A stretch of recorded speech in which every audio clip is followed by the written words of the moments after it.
తెలంగాణ ప్రజలకు ముఖ్య గమనిక, సెంట్రల్ గవర్నమెంట్ రైతు బంధు ప్రతి సంవత్సరము 6,000 రూపాయలు 5 ఎకరాల లోపు ఉన్న వాళ్లకు రైతులకు రావడం జరుగుతుంది. వ్యవసాయం చేసుకునే రైతులకు కూడా నరేంద్ర మోడీ బీజేపీ గవర్నమెంట్ మందు బస్తాల మీద కూడా సబ్సిడీ ఇవ్వడం జరుగుతుంది.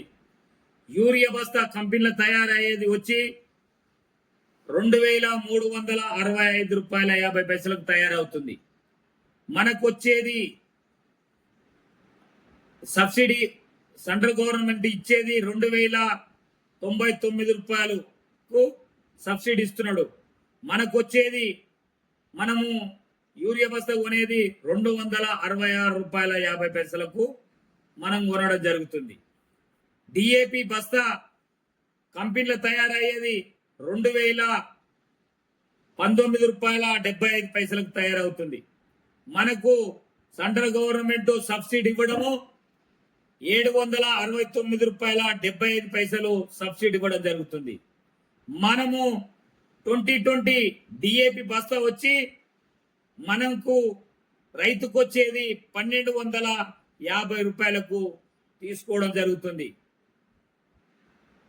రైతులకు ఈ విధంగా ఎకరానికి ఏ విధంగా ఈ మందు బస్తాలు తీసుకుంటే స్టేట్ గవర్నమెంట్ రైతు బంధు ఇచ్చిన దానికంటే సెంట్రల్ గవర్నమెంట్ రైతులకు ఎక్కువ ఆదాయం చేయడం జరుగుతుంది, సబ్సిడీ ఇవ్వడం జరుగుతుంది.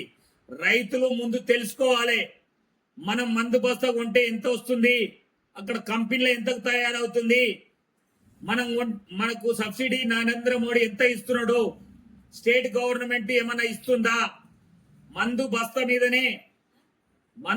మీదనే ఖచ్చితంగా సబ్సిడీ ఇవ్వడం జరుగుతుంది. కానీ స్టేట్ గవర్నమెంట్ రైతులని ఉద్దేశించి ఎక్కడ కూడా రైతులకు మేలు చేయడం జరుగుతలేదు. ఇచ్చే సబ్సిడీ ఏ దాని మీద కూడా సబ్సిడీ లేదు, మందు బస్తాల మీద కానీ మందుల మీద లేనే లేదు. రైతు బంధు ఇవ్వడానికి రైతులని వెనక ముందు చేయడం జరుగుతుంది. కానీ నరేంద్ర మోడీ మూడోసారి కూసున్న తర్వాత రైతులకు మేలే చేయడం జరుగుతుంది. కానీ కాంగ్రెస్ గవర్నమెంట్ గెలిచిన తర్వాత ఇక్కడ రైతు బంధు ఇవ్వడానికి, రైతులకు రుణమాఫీ చేయడానికి గగ్గోలు పడుతుంది. కానీ రైతులు గమనించాలి, బీజేపీ గవర్నమెంట్ ఉంటే రైతులకు ఎప్పటికైనా మేలు జరుగుతుంది. జై హింద్, జై భారత్.